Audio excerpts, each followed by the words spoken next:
İçimiz kan alıyor ama bir şey yapamıyoruz. Yani basbaya Müslüman kardeşlerimizi katlediyorlar, her şeyi yapıyorlar. Biz burada sanki hiç dünyada günlük gülistanlık pembeymiş gibi öyle devam ediyoruz, hareket ediyoruz.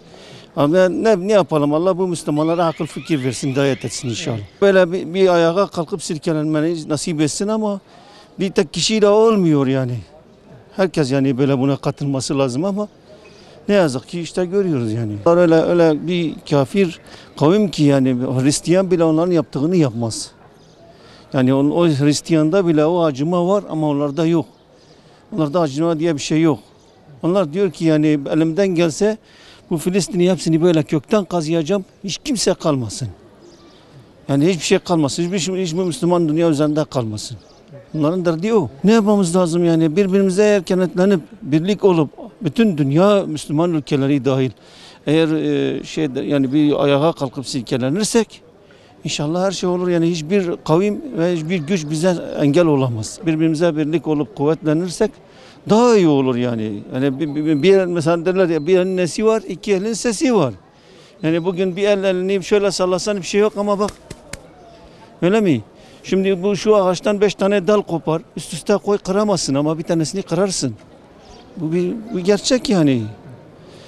Eskiden Müslümanlar niye kaviydi? 600 yıl boyunca Osmanlı niye hüküm sürdü dünyanın üzerine? Sırf iman gücüyle, imanın kaviliğinden dolayı. Şimdi bir bakıyorsun kardeşim adam yani diyor ki ben Müslümanım ama bir bakıyorsun her tarafı yani eşi yanında, çocuğu yanında her tarafı açık saçık. Allah bizim başımıza taş yağdırmasa da taş yağdırsa da bile normaldir yani. Bence öyle düşünüyorum. Benim fikrim bu ama işte bir şey yapamıyoruz yani. Ancak herkes kendi namusundan şeyinden mesuldür yani. Bir şey diyemiyoruz yani. Elimizden içimiz kan alıyor ama elde bir şey yok. Yani benim çağrım buradan tüm Müslüman alemine, tüm Müslümanlara yani özellikle yani böyle birlik olup kuvvetlenip bu yani İsrail zulmünü, bu İsrail Yahudilerinin böyle bir an önce yani bir şekilde bertaraf etmek ama işte yani o da nasıl olacak bunu bilemiyorum yani çünkü yani birlik yok. Birlik olmadıktan sonra hiçbir şey olmaz. Yani derler ya birlikten kuvvet doğar diye bir kelime var diye var. Doğrudur, atasözüdür bu.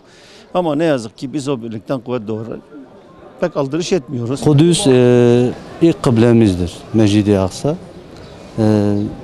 Çoktan beri İsrail tarafından işgal altındadır.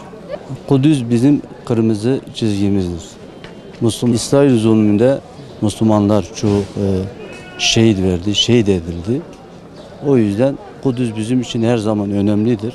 Biz her zaman İslam ümmeti olarak her zaman Kudüs yalnız değildir. Yalnız da olmayacak. Selamünaleyküm. Öncelikle hayırlı Ramazanlar diliyorum. Her sene olduğu gibi Ramazan ayımızın son cuma günü Dünya Kudüs Günü olarak kabul edilmektedir.